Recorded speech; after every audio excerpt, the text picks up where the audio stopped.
Doido. Fala. Eu achei que ele tá tendo uma vez. Eu tenho 3 por dia. 3 de manhã, de tarde, meio-dia. Meu Deus. Depois passa. Meu Deus. Não é. Peste é louca, então é o seguinte, cara. A avó da garotinha, o Beni não viu essa matéria, né? Não. Tá. Então se você não chorar, eu vou estranhar. Deus. A avó contou a história da netinha que contou pra ela que sofre abuso do próprio pai.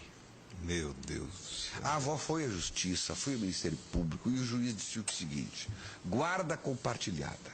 Hora da avó, hora da mãe. Só que quando vai na mãe, o pai está lá perto. Olha, eu acho que a justiça vai rever isso depois dessa reportagem aqui. Né? É muito processo, é muita coisa, enfim. Mas... E o detalhe interessante, até para o telespectador prestar atenção. A avó sabe o que está dizendo, Beni. Porque ela diz ali na reportagem que ela, quando garota, ela teve uma convulsão e o médico que a atendeu tocou nela. Usou de violência, como é que se chama? Estupro de vulneráveis? Não chegou a... Mas tem uma palavrinha... Se viciou, essas coisas. Né? A Renata falou e eu já esqueci. Viu como o Domingues faz falta? Então, porque ele é um dicionário, né? Eu assisti outro programa, mas eu não me lembro dessa palavra. Não é uma coisa simples, mas... Bom, enfim. Então nós vamos assistir agora essa reportagem, preste atenção. E segundo a produção do nosso programa, segundo Eduardo Copanax, na sexta que vem teremos outra reportagem nesse mesmo estilo e com esse mesmo caráter. Aliás, falando de caráter, mau caráter e doentia. A pessoa que é alvo das acusações da avó. Vamos à reportagem.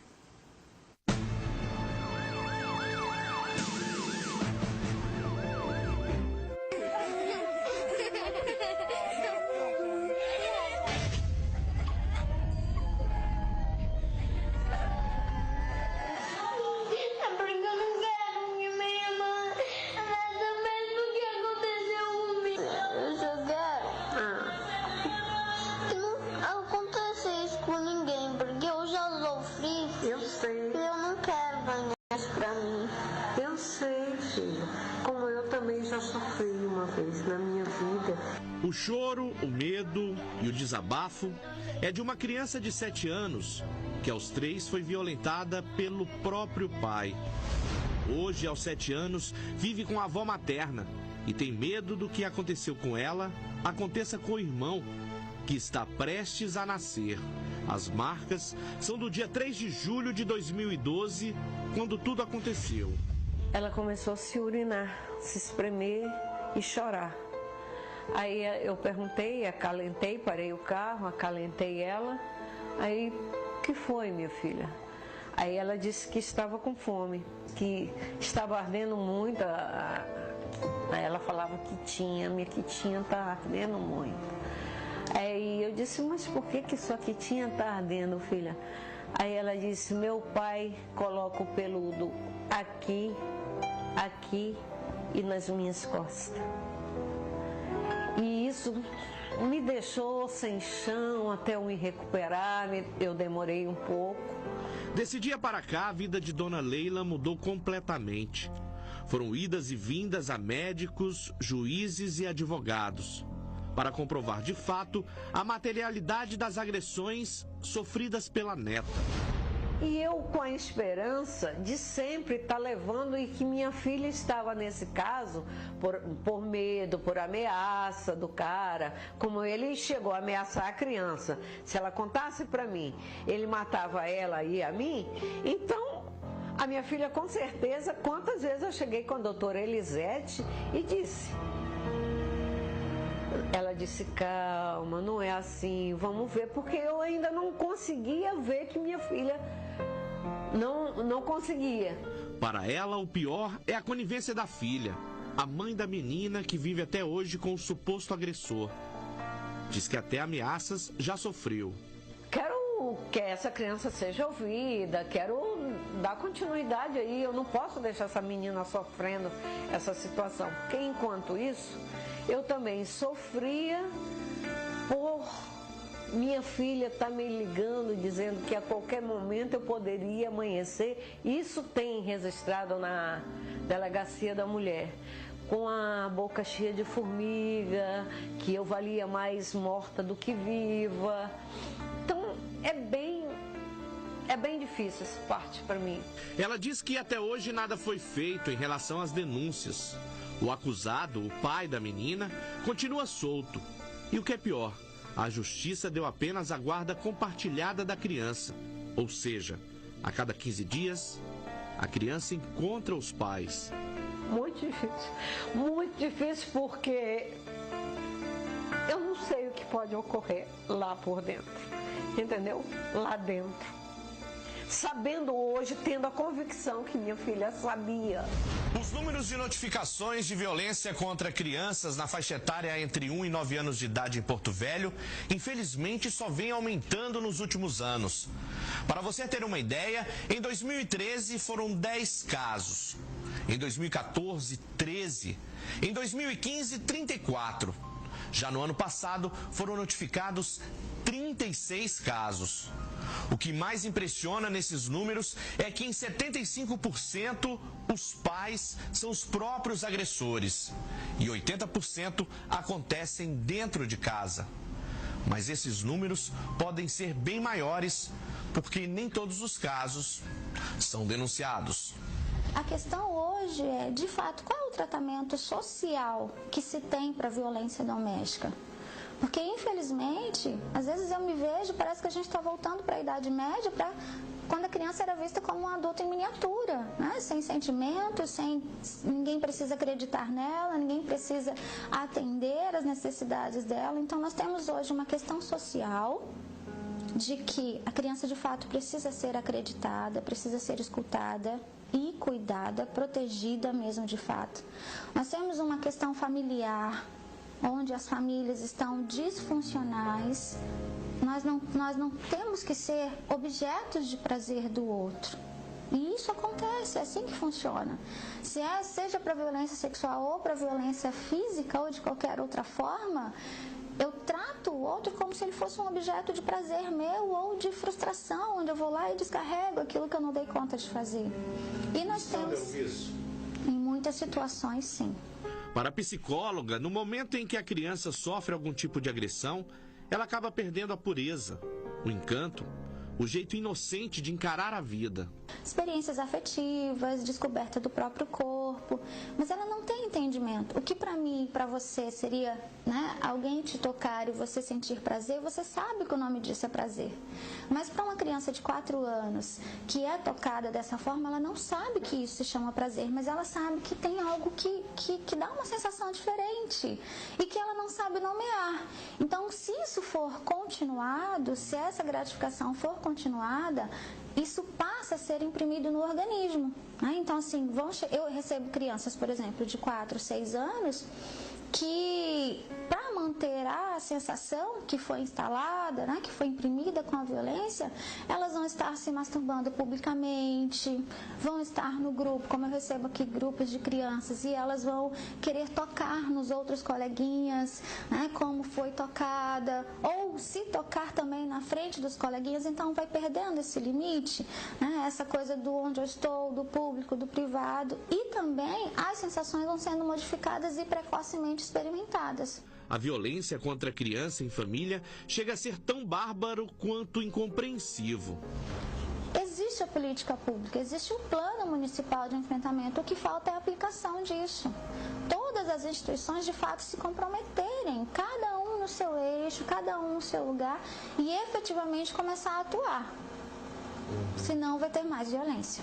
Uma dor que jamais será apagada em quem está próximo, e principalmente na vítima. E busco em Deus para me poder, pelo menos, orientar essa criança. Essa força. E vim descobrir fazendo terapia com a doutora Elisete, aos 52 anos, hoje eu estou com 54. que também fui abusada pelo médico quando eu estava tendo convulsão.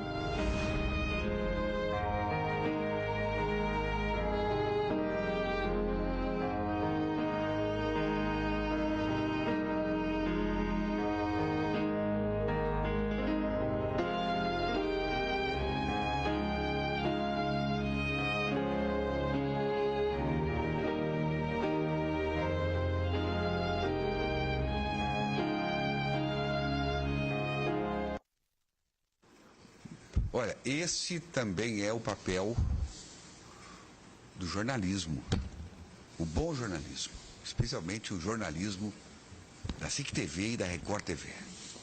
Beni Andrade, por que essas lágrimas nos olhos? Não é, o Everton, isso aí não é um caso de chorar. Tem que pegar uma desgraça dessa, porque isso é monstro, cara. Mãe, é monstruosidade.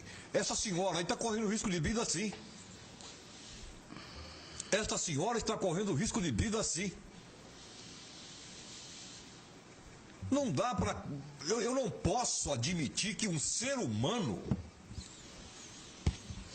tenha atitudes como essas, cara. Como é que pode, gente? Agora, meu Deus do céu, isso aí tem que ser preso. Tem que ser jogado lá no Urso Branco, no meio daquela gente fina que tem ali. É aquela vagabunda da mulher dele também. Pegar um sujeito desse, não tem outra alternativa. Bem para lá em ressocialização. Num monstro desse. Mas isso é doente, né? Isso não é... Pois é, não, porque assim, não, deixa eu terminar meu raciocínio aqui. Esse não tem cura. Esse não tem cura. Não tem cura. Tinha que pegar, cortar o pinto. Esse aí não já começar aí, decepar. Esse não tem ressocialização. Decepar. Você não consegue. Agora, esse negócio de compartilhar a guarda da menina, da criança. Me ajude aí, pelo amor de Deus. Não tem que compartilhar nada. Tem que proteger essa criança e tem que proteger a avó, que teve a coragem de tomar essa atitude. Mas e o sofrimento dessa sofrimento dessa senhora. Duplo. Se sentindo impotente, né? E duplo, Sim, você sofre pela filha, sofre pela neta. Com certeza. Rapaz, cadê o sentimento de indignação do ser humano, cara? Léo, deixa eu te dizer, essa mulher, a mãe que o Beni se refere, indignado tanto quanto todos nós ficamos, eu comentei ontem no SIC News que não justifica, quer dizer, medo nenhum, temor nenhum que ela possa ter do marido, ou amor nenhum que ela possa ter do marido para não tomar as atitudes que tem que tomar para salvar a própria filha, quer dizer, justificam colocar a filha em segundo plano. Meu Deus do céu. No meu entendimento, o que eu sinto, que eu também sou pai, o pai e a mãe morrem pelos filhos. E essa mulher, ela está com medo de morrer. Ou amor demais para o marido que não merece o menor respeito e a menor consideração. Léo. Essa questão, eu quero pegar esse gancho aqui, porque senão eu vou acabar esquecendo. Essa questão dos ataques sexuais às crianças dentro das casas, que todo mundo sabe que existe num número muito maior do que se sabe, é que a sociedade também é hipócrita em relação a isso. Quando o Ivo Cassol, logo depois que assumiu o Senado, sugeriu a castração química desses tarados, porque não são incuráveis. Um cara que estupra uma filha de 3 anos, tem cura, Beni? Não tem. Não tem. Aí vocês viram a reação que aconteceu no país todo. Eu só não concordo com a química. Ô Beni, por exemplo, a nossa querida amiga professora Selenia Claudino, ela realmente não concorda com você. Ela diz que está muito bom a sua explanação, só que ela diz o seguinte, que tem que jogar num tambor de soda cáustica para não sobrar nada. Concordo com ela. Ela vai mais longe. Concordo com ela. Assina embaixo. Olha, Seleninha, não fique indicando. Porque ele nunca sabe até onde ele pode ir. Olha, esta semana eu estava falando aqui no Cidade Alerta a respeito de alguém que cometeu um crime, e eu estava falando o seguinte, que eu não partilho dessa ideia. O fato de você matar a outra pessoa não vai curar absolutamente nada da sociedade, não vai resolver nada de crime. Porque se o fato de matar resolvesse alguma coisa, nas Filipinas não entraria ninguém com drogas. Mas nos Estados Unidos... Não é o caso. Não é o caso. Eu acho que não. Agora eu acho uma castraçãozinha química. Eu acho que não tem como. O cara não tem. Tá bom. Tem que cortar, decepar. Olha, decepar. Eu acho o seguinte. Discutir os meios agora. Eu acho o seguinte: se esse camarada, qualquer um tarado desse, ele não tem cura. Se ele for colocado numa prisão perpétua, ele não vai ter problema nenhum, porque lá dentro da prisão ele não tem criança para mexer. Mas nós temos que sustentar um vagabundo desse. Mas é o seguinte, Benê. Não, mas você vai sustentar ele com mesmo castrado. Olha, se você for fazer a castração química ou a castração... Você imagina um cara sem pinto, Herbert? Eu acho que a pena de morte não é a solução. O Sérgio Pires pode falar sobre isso. Acho que não. O cara sem pinto, o Sérgio Pires pode falar muito sobre isso. Deixa eu falar uma coisa aqui. Agora, a pena de morte não resolve essas coisas. Não resolve, mas eu acho o seguinte... Agora tem um detalhe, Léo. É comprovado que num saco de batata, se tiver uma podre... Apodrece o restante. Exatamente. Isso. Agora... Eu quero trazer uma observação aqui. Professor Peixoto com a palavra. Uma observação. Cavalheiros, nossos telespectadores. No nocaute eu vou fazer uma exposição que eu acho que deve levar a gente a pensar sobre o que aconteceu. Só para registrar que o Júnior Veríssimo está acompanhando a gente. Júnior, mandou um abraço a todos os dinos que estão nos acompanhando. Ele é especialista, deixa eu dar uma colher de chá para ele, especialista em como é que é? Forrar capacete de motoqueiro. Aqui, ó. O empreendimento fabrica o forro para bancos de motos e forro para revestimento de capacete. Apenas Tauro Samarino. Ele está dizendo aqui. Então tá aqui o Orleilson Veríssimo, o Júnior Veríssimo. Dá uma colher de chá para ele também, que ele merece estar com a gente. Professor. Mas eu quero retornar basicamente ao que tem sido dito aqui, segundo uma vertente de natureza de médio prazo. Nós sabemos que existe, como o Sérgio colocou aqui, um número muito maior de investidas de adultos que são doentes. Isso é considerado uma doença. O sujeito não consegue, normalmente, a maior parte deles não consegue passar por cima da vontade, é uma compulsão. Isso tem sido documentado, isso não está justificando o que ele fez, de maneira nenhuma. Mas a gente tem que entender o fenômeno. E daí a ideia da castração química é exatamente essa. Que, aliás, não é um fenômeno novo. Né? Não é. Isso aí existe desde que a humanidade existe. Porque são desvios do interesse sexual. São desvios, é uma tara sexual, existem várias taras.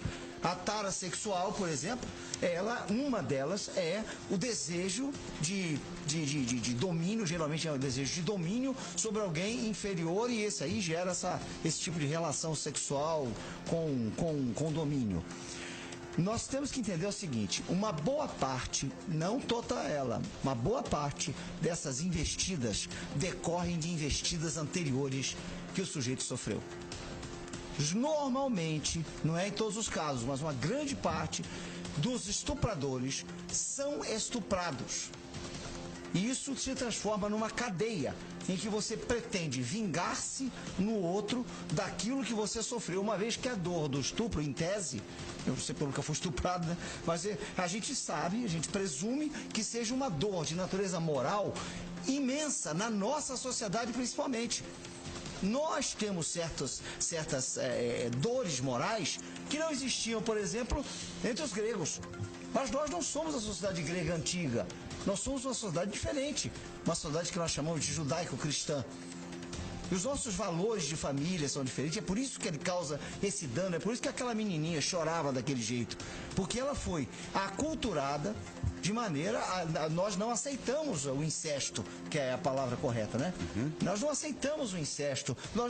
É um tabu na nossa sociedade o incesto, que é a intercurso carnal entre pai e filho, entre irmãos e irmãs. Ou mesmo que não seja um intercurso carnal, mas que foi molestado. Molestado de alguma forma. A gente até considera, hoje em dia, a lei considera estupro um mero toque sem autorização. Isso é bom saber, hein? Só para ilustrar. Tocar tocar numa pessoa, não é nem nas partes sexuais, não. Selinho. Nem, mas se você tocar numa pessoa sem autorização dela, ou sem que isso se constitua numa cultura do local onde você esteja, pode ser considerado estupro.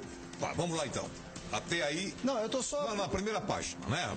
O senhor... Eu tô dizendo só isso. O senhor colocou aí uma situação, tá bom, vamos lá. Então o cara foi estuprado, foi violentado e tal, e ele quer se vingar com outras pessoas, Isso tudo acontece. bem.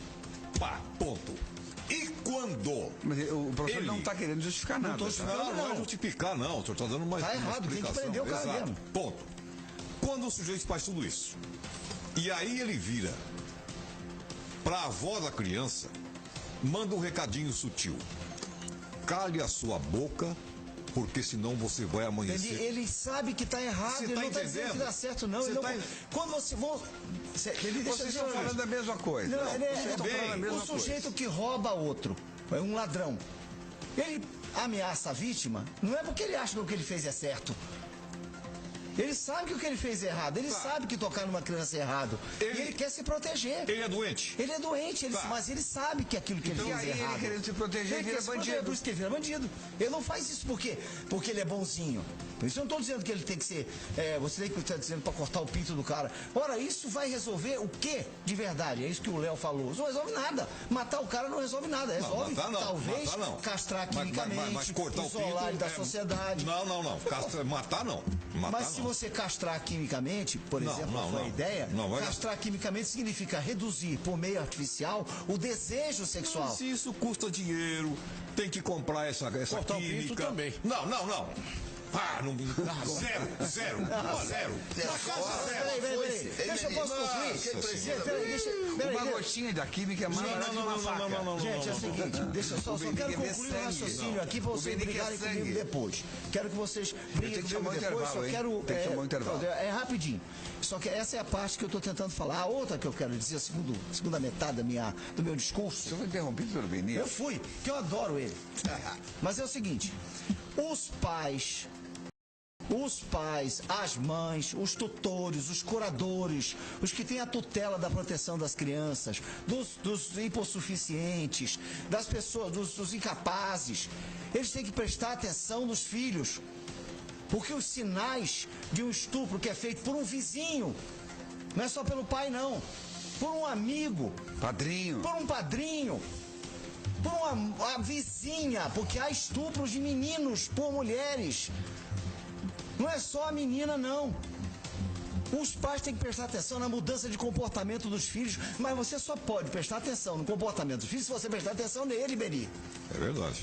Se você estiver olhando para o outro lado, quando o teu filho chamar, você vai conversar e você não ouvir. Isso, na verdade, que o professor está falando é uma mensagem aos pais que imaginam não estar acontecendo nada nos seus lares. Porque pode acontecer. Abram o olho. Abram o olho. Isso. Que sempre, em qualquer lugar. Perfeito. Sempre abram o olho. Agora, sabendo também que às vezes as coisas ocorrem e os pais passam batido. E não é porque não presta atenção, não. É porque há toda uma...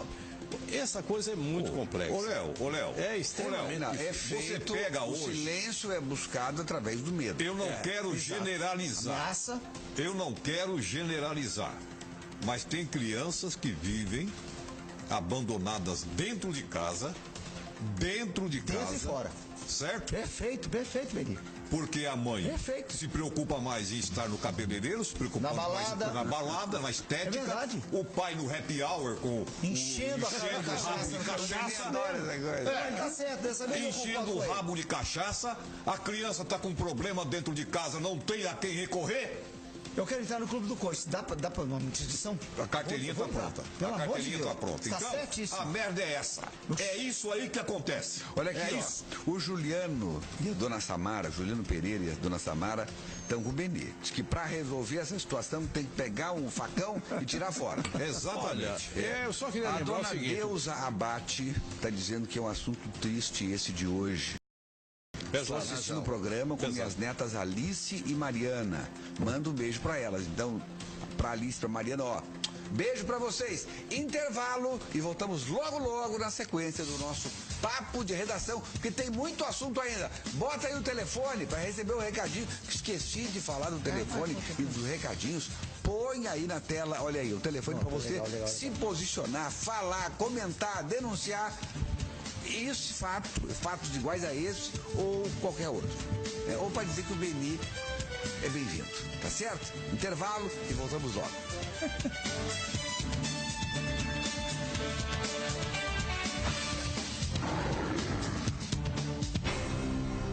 Agora em Porto Velho, um novo conceito